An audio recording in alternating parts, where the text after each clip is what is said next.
आशीष ने अपने घर में बात कर ली थी और फिर एक दिन आशीष अपनी फैमिली के साथ शुभांगी के घर आया। आशीष की फैमिली को देखकर शुभांगी के मम्मी पापा थोड़े परेशान हो गए।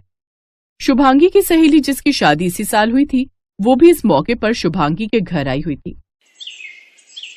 मुझे नहीं लगता कि शुभांगी आशीष की फैमिली में समझौता रख पाएगी, क्योंकि जिस तरह से आशीष की बहनें हैं वो देखकर तो बिल्कुल नहीं लगता कि शुभांगी वहां खुश रहेगी। वैसे शुभांगी, तुझे पता था कि आशीष की 6 बहनें हैं? 3 शादीशुदा हैं पर 3 तो कुंवारी हैं और आशीष 6 बहनों का इकलौता भाई है। ज्यादा बात ही नहीं हो पाती थी। हाँ, पिछले दिनों आशीष ने मुझे बताया था कि उसके घर में उसकी मम्मी और बहनें हैं। वो सबसे छोटा है, अपनी बहनों का लाडला है। अब क्या करूं, मैंने ये सोचकर प्यार थोड़ी किया था कि उसकी बहनें भाई हैं या नहीं। मुझे तो आशीष के नेचर से प्यार हुआ था, उसकी सादगी से प्यार हुआ था। ये सब बातें तो बाद में सामने आती है ना। वो बात तो ठीक है, पर तू मुझे देख, मेरी 2 नंदे हैं और दोनों इतनी तेज हैं, हर समय आई रहती हैं। मेरी सासू माँ के कितने कान भरती हैं। तू तो जानती है मेरी अक्सर लड़ाई होती रहती है अपनी नंदों से। पर क्या करूं, मेरी तो शादी हो गई है, मुझे तो निभाना ही है। पर तेरे पास अभी भी समय है, तू तो ये शादी रोक सकती है। शादी के बाद पछताने से अच्छा है कि पहले ही संभल जाओ, पहले ही दूर हो जाओ। पता नहीं, मुझे भी घबराहट हो रही है। शादी होकर जाएगी, नंदों से भरा हुआ ससुराल होगा, सारा दिन रसोई में चूल्हा चौका ही करती रह जाएगी तू। रसोई में अभी शुभांगी की सहेली और बहन बातें कर ही रहे थे कि तभी माँ आ जाती है। शुभांगी बेटा, आशीष के मम्मी पापा और बहनें तुमसे मिलना चाहते हैं। एक काम करो, तुम चाय ले चलो। क्या हुआ, तेरा चेहरा क्यों उतरा हुआ है? माँ, आशीष की बहनें तो देखो, 1-2 नहीं, पूरी 6 बहनें हैं। मैं तो कहती हूँ कोई बहाना कर दो, शुभांगी परेशान हो जाएगी शादी के बाद। अभी इन सब बातों के बारे में बाद में बात करेंगे, अभी पहले शुभांगी को मेहमानों से मिलने तो दो। शुभांगी बेटा, तुम्हारा जो दिल कहता है तुम वही करना, ठीक है? चलो, तुम चाय लेकर चलो, मैं दीपा और अंजलि के हाथ नाश्ते की ट्रे भिजवाती हूँ। शुभांगी के मन में शादी को लेकर कई सवाल उठने लगे थे। जो खुशी उसके चेहरे पर सुबह थी वो अब दिखाई नहीं दे रही थी। आशीष के परिवार वाले शादी के लिए हाँ करके चले गए। उन्हें शुभांगी बहुत पसंद आई थी।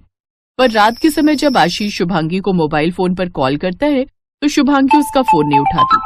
आशीष शुभांगी को मैसेज कर रहा था पर शुभांगी किसी भी मैसेज का जवाब नहीं दे रही थी। मैं क्या करूं, मुझे कुछ समझ नहीं आ रहा। आशीष मुझे लगातार फोन कर रहा है, मैसेज कर रहा है, पर मैं उसे क्या कहूं, कैसे कहूं, ये समझ नहीं आ रहा। पर मुझे बात तो करनी ही होगी। शुभांगी आशीष को फोन मिलाती है और उसे अपने दिल की बात कहती है। हेलो, क्या हुआ शुभांगी? मैं कितनी देर से तुम्हें फोन मिला रहा हूं और तुम मेरा फोन भी नहीं उठा रही हो और ना ही किसी मैसेज का जवाब दे रही हो। सब ठीक तो है ना? हमारे आने के बाद कोई बात तो नहीं हुई ना? मैं ठीक हूँ आशीष, यहाँ पर भी ऐसी कोई बात नहीं हुई है। बस मुझे तुमसे कुछ बात करनी है। क्या तुम मुझे कल मॉर्निंग में रेस्टोरेंट पर मिल सकते हो?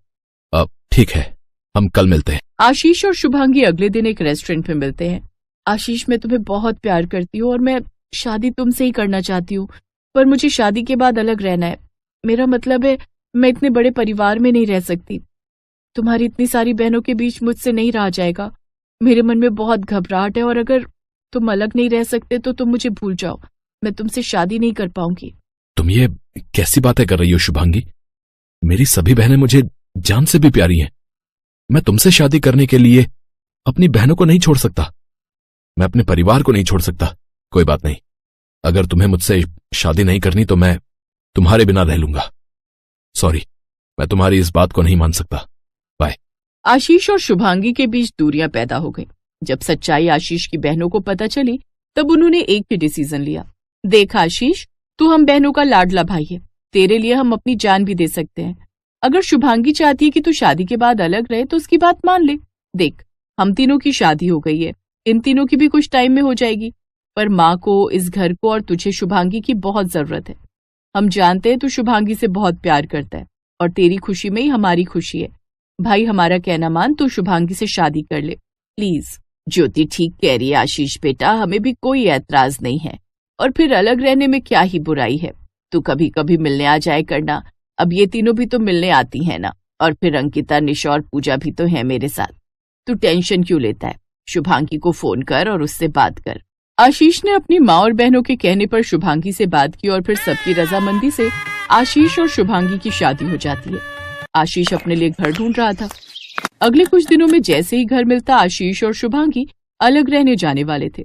पर नई नई शादी के उन कुछ दिनों में शुभांगी ने महसूस किया कि नंदों को लेकर जो डर उसके मन में बिठाया गया था वैसा तो कुछ भी नहीं था। शुभांगी, वो मैं और बाकी सबने मिलकर तुम्हारे और आशीष के लिए हनीमून पैकेज बुक किया है। हम सबका मन है कि तुम और आशीष आउट ऑफ इंडिया घूमने जाओ, और जगह भी तुम्हारी पसंद की है।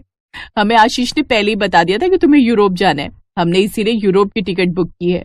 पर ये तो 2 महीने का ट्रिप है दीदी। भाभी, हम सब ने यही सोचा है कि आप 2 महीने बिल्कुल एंजॉय करो, और यहाँ की बिल्कुल भी चिंता मत करना भैया, हम माँ की पूरी देखभाल करेंगे। आप दोनों अपना हनीमून बढ़िया से एंजॉय करो। और हाँ भाभी, हम सब आपके लिए कुछ गिफ्ट्स भी लाए थे, वो भी आप देख लेना, और आपकी पसंद का क्या क्या है वो भी बता देना। फिर तो आप दूसरे घर में रहने चले जाओगे, तो पता नहीं हम आपके लिए इतना कुछ कर पाए।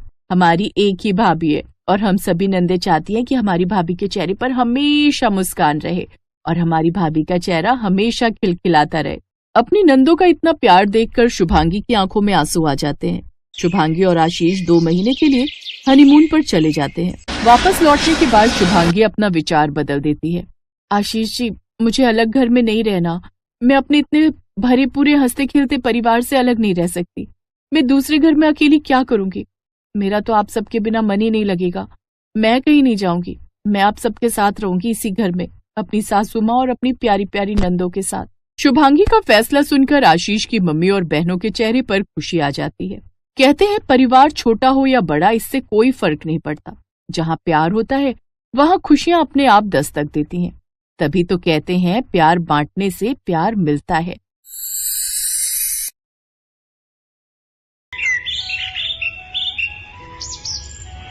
दो दिन बाद सोनिया की शादी थी, पर वो अपनी शादी को लेकर बहुत घबराई हुई थी। भाभी, मुझे तो बहुत घबराहट हो रही है। मैं शादी के बाद सब कुछ कैसे संभाल पाऊंगी? आपने तो यहाँ आकर सब कुछ मैनेज कर लिया। सोनिया, ऐसी कोई बात नहीं है। तुम भी अपने ससुराल में बहुत अच्छे से सब कुछ संभाल लोगी, मैं ये बात अच्छे से जानती हूँ। और फिर मैंने तो इसीलिए अच्छे से मैनेज कर लिया क्योंकि यहाँ पर तुम सब बहुत अच्छे हो, मुझे अच्छे से समझते हो। सबने मुझे बहुत सपोर्ट किया, और जहाँ तक मैं जानती हूँ तुम्हारे ससुराल में सब अच्छे ही होंगे। और आलोक जी का नेचर तो बहुत अच्छा है, तुम भी सबके दिलों में अपने लिए जगह जरूर बना लोगी। थैंक यू भाभी, थैंक यू सो मच। मेरी गुड़िया रानी कितनी जल्दी बड़ी हो गई, जैसे कल की ही बात हो। आंगन में इधर उधर खेलती दौड़ती भागती हुई, कभी इधर छुप जाती थी, कभी उधर छुप जाती थी। मेरी बच्ची कब बड़ी हो गई पता ही नहीं चला। कल मेरी बच्ची अपने ससुराल चली जाएगी। माँ, आपके आंसू निकले तो फिर मुझे भी रोना आ जाएगा। अरे मेरी बिटिया, ये खुशी के आंसू हैं, मैं रो थोड़ी रही हूँ। देख, बिल्कुल भी नहीं रो रही। मेरी प्यारी ननद, अब तुम समय पर सो जाओ, सारे रिश्तेदार भी सो चुके हैं। एक काम करो, तुम मेरे साथ ही सो जाओ। कल सुबह पंडित जी जल्दी आ जाएंगे, तुम्हारी हल्दी और चूड़े की रस्म भी होनी है। हाँ सोनिया, तुम भाभी के साथ ही सो जाओ। ठीक है माँ, मैं भाभी के पास सो जाती हूँ। और फिर अगले दिन सोनिया शादी करके धूमधाम से अपने ससुराल चली जाती है। सोनिया अपने ससुराल में सबके दिलों में जगह बनाने के लिए पूरी कोशिश करती है, पर सोनिया की सास और ननद दोनों ही उसे ज्यादा पसंद नहीं करती थी। अगले दिन ही उसकी ननद दरवाजा बजा देती है। सोनिया भाभी, जल्दी से उठ जाओ, माँ बुला रही है, पूजा का समय हो रहा है। अभी तो सुबह के 5 ही बजे हैं, इतनी जल्दी?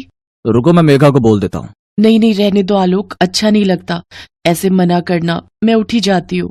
सोनिया दरवाजा खोलती है। मेघा, मैं नहा धोकर तैयार होकर नीचे आती हूँ। ठीक है, जल्दी आना, माँ को पूजा में देरी पसंद नहीं है। सोनिया नहा धोकर तैयार होती है और फटाफट से पूजा में पहुँचती है। बहू, कल से 4 बजे उठा करो, 5 बजे मैं भोर की आरती करती हूँ। आज तुम्हारा पहला दिन था, इसलिए मैंने मेघा को उठा दिया था ताकि तुम्हें बोल दे। मैं तो सीढ़ियाँ चढ़ नहीं पाती हूँ, अब से तुम भी मेरे साथ पूजा किया करोगी। माँ, मैं सोने जाऊं? अब तो भाभी उठकर आ गई है। हाँ हाँ, तू जा सोने, मैंने तुझे नींद से उठा दिया। मेरी बच्ची, तुझे कॉलेज भी जाना होता है, जा तू जाकर आराम से सो, फिर मैं तुझे 8 बजे उठा दूंगी। सोनिया अपनी सास के साथ पूजा करती है। नाश्ते में उसकी सास उसे समोसे बनाने के लिए कहती है। सोनिया बहुत अच्छा खाना बनाती थी, उसने अपनी माँ और भाभी से बहुत सारी डिशेस बनानी सीखी हुई थी। बहू, समोसे में मिर्ची बड़ी तेज कर दी और थोड़े तले भी सही नहीं है, थोड़े कच्चे रह गए। थोड़ा धीमी आंच पर तलती तो और कुरकुरे बनते। खैर, अभी तो धीरे धीरे तुम इस घर के रहन सहन और खान पान को समझ ही जाओगी। मम्मी, मैं लेट हो रही हूँ, मैं कॉलेज जाती हूँ। ठीक है बेटा, टाइम से घर आ जाना। मम्मी, आप भूल गए हो, आज मेरी फ्रेंड का बर्थडे है, मुझे आने में लेट हो जाएगा। अच्छा, मैं तो भूल ही गई। ठीक है, तो फिर फोन कर देना। मेघा कॉलेज चली जाती है। सोनिया रसोई में बर्तन रखकर कमरे में आ जाती है। सोनिया, मैं जानता हूँ समोसे बिल्कुल ठीक बने थे, तुम्हें किसी को भी कुछ प्रूफ करने की जरूरत नहीं है। माँ और मेघा धीरे धीरे तुम्हारे साथ एडजस्ट कर पाएंगी, मैं उनके नेचर को जानता हूँ। कोई बात नहीं आलोक, मैं भी तो फिर धीरे धीरे ही सबके नेचर को पहचानूंगी ना। पर मैं पूरी कोशिश करूंगी कि मैं धीरे धीरे सबको समझने लगूं और सब मुझे समझने लगे। पर सोनिया जितनी भी कोशिश कर रही थी, उस कोशिश का उसकी सास और ननद पर कोई असर नहीं हुआ। सोनिया की शादी को 1 महीना हो गया था। वो जब भी आलोक को घूमने के लिए कहती तो उसकी सास कोई न कोई बहाना करके उनके हनीमून को टाल रही थी। सोनिया ने इस बात को भी दिल से नहीं लगाया। वो फिर भी सबकी इज्जत करती, सबकी देखभाल करती, सबका पूरा ख्याल रखती। जो भी गुण अच्छी बहू में होने चाहिए वो सब सोनिया में पूरी तरह से थे। वो अपने आप को एक अच्छी बहू साबित करने की कोशिश में लगी हुई थी। पर एक दिन तो हद ही हो गई। सोनिया पड़ोस में रहने वाले एक लड़के से बातें कर रही थी। बातों ही बातों में सोनिया थोड़ी हंस पड़ी। कॉलेज से आते हुए उसकी ननद मेघा ने उसे एक लड़के से बात करते हुए देख लिया और जाकर सीधा ये बात अपनी माँ को बता दी। माँ, लगता है भाभी में बिल्कुल भी तमीज नहीं है। पड़ोस में रहने वाला वो रघु है ना, उससे हंस हंस के बातें कर रही थी। तुम जानती हो ना रघु कैसे स्वभाव का है, पूरे मोहल्ले का बिगड़ा हुआ लड़का है। क्या बहू रघु से बात कर रही थी? अभी इसकी खबर लेती हूँ। सोनिया अब तक अपनी ननद की सारी बात सुन चुकी थी। अब सोनिया की सहनशीलता भी जवाब दे रही थी। क्या बात है बहू? ये हमारे घर की बहू के अच्छे संस्कार वाली बात नहीं है। तुम किसी गैर मर्द के साथ हंस हंस के बातें कर रही हो। पता है मोहल्ले में कितनी बदनामी हो जाएगी। कुछ तो समझा करो, तुम इस घर की नई नवेली बहू हो। बस माँ जी, बहुत हुआ। आप दोनों मेरा बहुत अपमान कर चुके हो।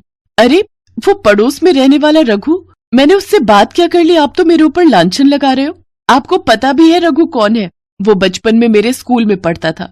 वो मेरी सहेली का बॉयफ्रेंड है, मेरी बेस्ट फ्रेंड श्वेता का। वो तो हम बचपन की किसी बात पर हंस पड़े थे। खैर, मैं आप दोनों को सफाई क्यों दे रही हूँ? मुझे यहाँ रहना ही नहीं है। मैं अपनी मम्मी के घर जा रही हूँ। आलोक आए तो आप उसे बता देना। सोनिया गुस्से में अपना पर्स उठाती है और अपनी मम्मी के घर आ जाती है। उसकी सास और ननद घबरा गए थे, क्योंकि आलोक के आने के बाद वो क्या ही जवाब देते कि उन्होंने ऐसी क्या गलती की जिसकी वजह से सोनिया घर छोड़कर चली गई। उधर सोनिया भी रोते हुए अपनी माँ और भाभी को सारी बात बताती है।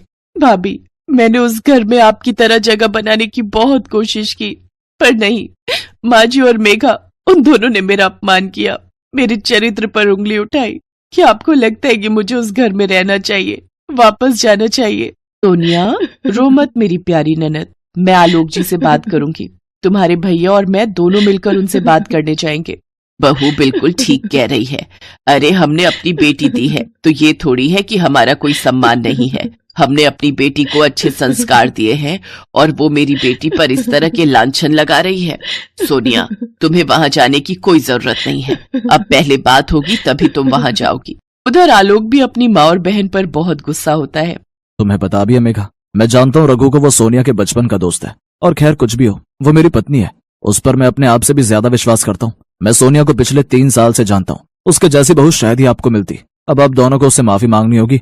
सोनिया मेरी पत्नी है, उसका सम्मान करो माँ। वो इस घर की बहू है। मेघा, वो तुम्हारी भाभी है। तुम उसे इज्जत नहीं दोगी तो और कौन देगा? अगर तुम्हारे साथ शादी के बाद ऐसा ससुराल में सुलूक हो तो क्या तुम अपने ससुराल में एक दिन भी रह पाओगी? नहीं ना। तो सोचो सोनिया के दिल पर क्या बीतती होगी।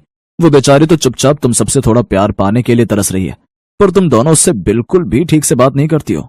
तू ठीक कह रहा है बेटा, हमसे बहुत बड़ी गलती हो गई। सॉरी भैया। माँ, हम दोनों को भाभी से माफी मांगनी चाहिए। चलो हम भाभी को लेकर आते हैं, हम उनसे माफी मांगेंगे। सोनिया की सास और ननद उसे लेने के लिए आती है और उससे माफी मांगती है। सबके कहने पर सोनिया उन्हें माफ कर देती है और खुशी खुशी इज्जत के साथ अपने ससुराल के लिए विदा होती है।